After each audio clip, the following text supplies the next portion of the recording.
Hello everyone and a massive welcome to the channel. For today's video I have the third video on our potty training journey with our 2-year-old daughter Ellie.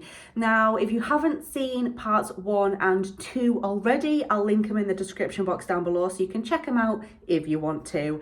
And of course, what I always say with these kinds of videos, each child is different. Every child will develop and reach milestones at their own pace. What works for one child may not work for another child. So the first thing that I guess has changed, one of the bigger things that has changed since I did the last potty training journey video, is that I have now introduced a sticker chart rewards system for Ellie just to try and encourage her to use the toilet a little bit more. Here's the chart. It doesn't actually have any stickers on it at the moment because unfortunately we ran out, so we're gonna have to get some more. So I'm just using like love hearts instead when she does really well. All of these other, like the ticks, the crosses, they all kind of mean something as well. So if she gets a love heart or a sticker, then that means that she did a really good job. She used the toilet. This here, this little thing here, I forgot what you call them, little kind of stars, I suppose.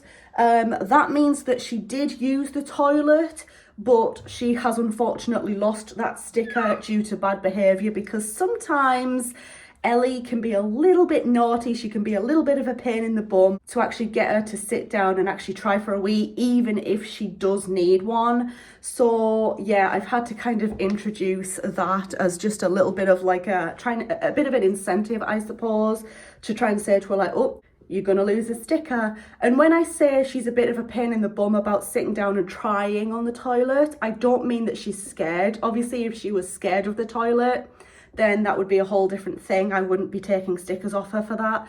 But when I say she's a pain in the bum, I mean more that sometimes she just doesn't want to, and she's stubborn like me, and she just is a pain in the bum about doing it and won't listen to you and just gets a little bit naughty about it.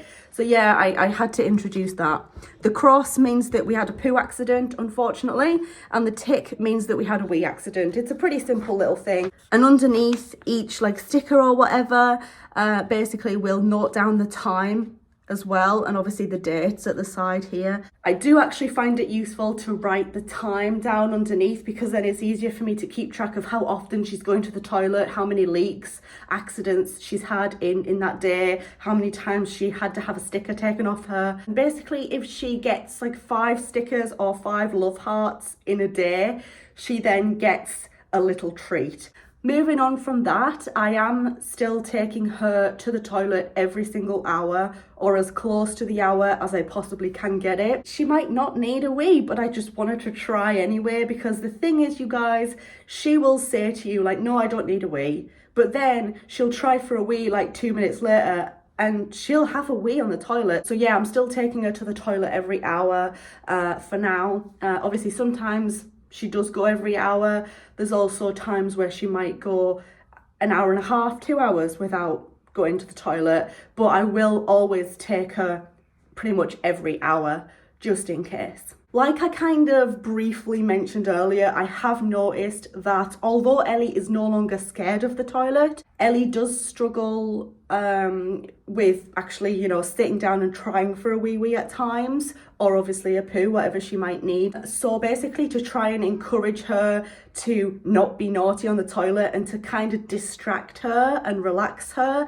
we've been taking toys into the bathroom with us, which does actually help her quite a lot. I've noticed it does distract her, it does relax her. My health visitor during an appointment told me about if your child is struggling to use the toilet for a poo, give them some bubbles to blow, and that relaxes them, and then they're more likely to use the toilet. And I kind of thought about that, and I was thinking, well, hang on a minute, I wonder if the same thing works with toys or books. So quite a lot of the time now, I'll say to her, oh, pick a toy to come into the bathroom with us, or a book or something like that, and she'll sit on the toilet and she'll be kind of like looking at something, looking at a toy or playing with something, or having a little look through a book, and that will encourage her actually to go for a wee or a poo on the toilet more. So we've definitely been doing that. That's something that is working and will continue to do that. She does also struggle with learning, like, oh, I need to stop doing something like playing. I need to stop playing or whatever in order to go and use the toilet. She really struggles with that. She really doesn't want to stop playing. She loves playing, and it is a struggle to kind of try and drag her away from, you know, her playing or whatever she's doing to get her to try for a wee, which is also where the toys, taking the toys with us, kind of comes in handy, you know. She's now wearing her big girl pants all day, and she's even started using her big girl pants while we're going on short journeys in the car, or if we're going on a short walk, for example.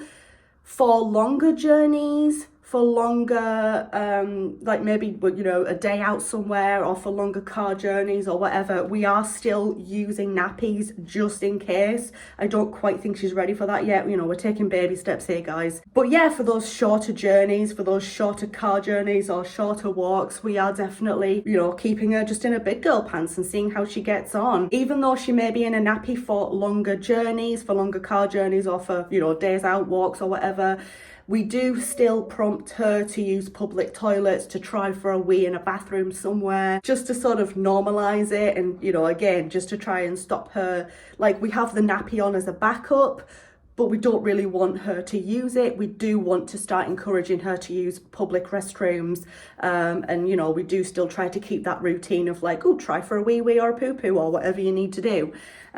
So yeah, we are still trying to keep that routine there, whether we're out or at home, whether she's got a nappy on or not. And that's really helped, because she now actually doesn't really want to use her nappy even when she's got one on. The only time really where she'll happily do her business in a nappy is throughout the night. Other than that, she does not want to actually use it. She'll always say, she's really good. She's not so good at doing this when we're at home, as I've previously discussed. But she's really good when we're out and about, and actually, you know, starting to say to us like, oh, I need a wee wee. I can't imagine it would be too much longer until she's just not in nappies at all, apart from through the night. And, you know, even on those longer journeys, she's just nappy free, because we do want to get a travel potty, and there's also a one that I'm looking at. It's like a 2-in-1 travel potty. So basically it can be a travel potty, but it also doubles up as a toilet seat trainer. So something like that is really, really useful, and I'm probably going to get her that in the next few weeks, which will be very, very good. And I think that'll definitely encourage us to be a bit more confident with taking her out of nappies for longer journeys and days out and things like that. So yeah. Talking about the fact she doesn't really want to use a nappy anymore, we went to see the in-laws over Christmas, and we were doing a really big 3-hour car journey, and I put a nappy on her just in case, and she was actually really, really surprisingly very, very good in the car. She lasted about 2 hours before she started saying to me, I need a wee, mummy, I need a wee.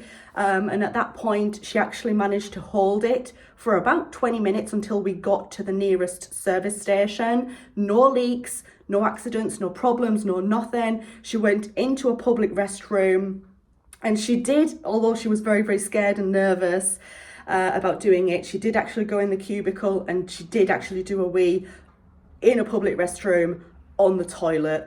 And I was so proud of her for that, because that's the first time she's ever done anything like that. Unfortunately, she is scared of the hand dryers, which I'll go into a little bit more detail about in a moment. For such a long car journey as well, not only did she recognise when she needed a wee, but she also told me that she needed a wee, and then managed to hold it for like about 20 minutes or something until we got to the next service station to use a toilet. So that is fantastic. And then on top of that, she did a wee in a public restroom for the first time. I mean, I couldn't be happier. And it was actually a similar story on the journey back home from the in-laws over Christmas. Christmas and New Year was a massive struggle for her, which I knew it was going to be. It's a change in, you know, your normal day-to-day routine. Although we were trying to keep the potty training routine, you know, as normal as ever. We were trying to just keep that routine going, regardless of what was going on with Christmas, New Year, whose house we were at, who was got whatever. It didn't matter. We did try and keep that routine. However, she had a lot of accidents over Christmas, a lot of leaks. And again, that's just because she's a 2-year-old. She's excited about Christmas and getting presents and Santa and everything else that comes with that. So yeah, I was expecting it to be a rough time. It actually took her a couple of weeks till after Christmas and New Year was finished with to get back into that kind of potty training routine and, you know, settle back down again into the normal routine and day-to-day life. Yes, like I mentioned earlier, Ellie is scared of hand dryers. We found that out when we went into the public restroom for the first time. I had a feeling she may not like them, but of course I wanted to take her in there anyways to a public restroom and see what would happen basically. She says that they are too noisy for her, which doesn't surprise me because Ellie doesn't seem to like she seems to be quite noise sensitive, a bit like I am, and if there's a lot going on, it can overwhelm her, and she does seem quite sensitive in that respect, just like me. It does stop her from wanting to try for a wee in public restrooms. Basically, we're looking into maybe getting her some ear defenders just to try and encourage her to confidently go into a public restroom. At the end of the day, something as simple as walking into a public restroom shouldn't be a daunting thing, and so I'm going to try my best to make it as comfortable of an experience as I can, and I think ear defenders would help her, and we have mentioned it to her as well. We've spoken to her about it, and she does seem quite, you know, keen to try them out. So yeah, we're thinking of doing that. I'm really proud because now Ellie can pull her pants up and her leggings up and then pull them down to use the toilet completely on her own, and that is like fantastic because it seems like it was only like a month ago where she was still really struggling, but literally the past, like, you know, like I say, 3-4 weeks or something, she's really come on with doing things like that, and she can now do it without any assistance from me or her dad or whoever. Also, she has very recently, the last sort of week or so,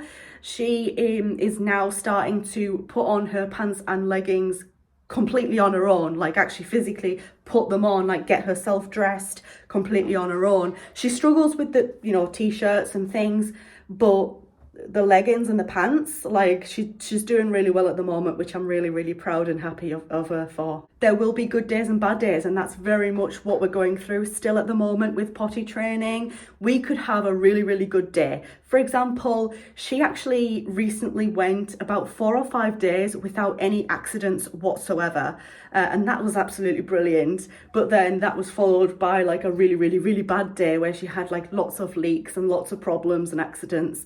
So it's very much like you get your good days and you get your really bad days, and it just, you kind of just have to take it as it comes regardless of what's going on. We still have a long way to go. Obviously, I've not even started nighttime toilet training with her yet. She's not ready for anything like that yet. I think, you know, we're just going to master through the day first, and then we'll focus on through the night when I feel like she's more ready for that. I feel like if we did nighttime training now, I think it would just be more stressful than it needs to be. And you know, she's not fully got the hang of things during the day yet. So once she's cracked the daytime potty training, we'll move on to nighttime for sure. But yeah, it's definitely very much like still got a long way to go. She's made a lot of progress, which I'm really proud of her for and happy for, but you know, there's still good days and bad days, definitely. So with that being said, that is it for the 3rd installment of the potty training series. If you like this video, make sure you leave it a thumbs up. If you're new here, go ahead and click on that subscribe button. Thank you so much for watching once again, and I hope to see you in the next video. Bye everyone.